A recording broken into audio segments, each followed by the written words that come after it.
When you go into the book of Ezekiel, you'll see that there was the house of Israel and the house of Judah that were considered two nations, and the prophecy is that they will eventually become one once again.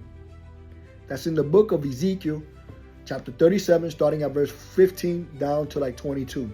It gives you a breakdown, a concise breakdown of that prophecy of the nations becoming, that are split but are going to become one once again. Jeremiah chapter 31, verses 31, verses 32, and verses 33 convey the house of Israel and the house of Judah. This is very significant. The house of Judah and the house of Israel. The house of Judah was considered the southern kingdom.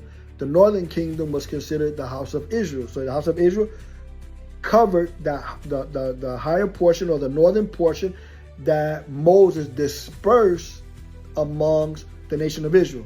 Now, Moses never got a chance to go into the land because of his sin. However, once Joshua took over the mantle of the leadership of the nation of Israel, he went in and he started conquering certain regions that covered the region that I mentioned previously.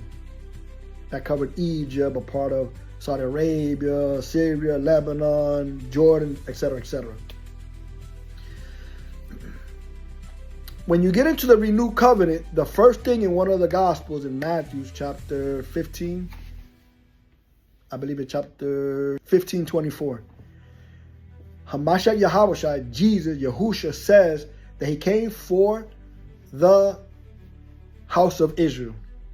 Mind you, in Jeremiah and in Ezekiel, they're talking about the house of Israel and the house of Judah. So when Hamashiach Yahushua, Jesus, mentions he came for the house of Israel, he's talking about a portion, the northern kingdom only, because they were considered Hellenized. According to Jeremiah 3:8, there was a divorce. So the Most High divorced that portion, but didn't divorce the house of Judah, because their punishment was different.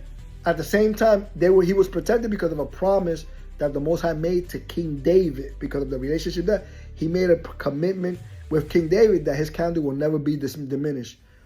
So in history, when Solomon dropped the ball by following the pagan gods of the heathen women he was involved with, the Most High broke the nation of Israel into two houses.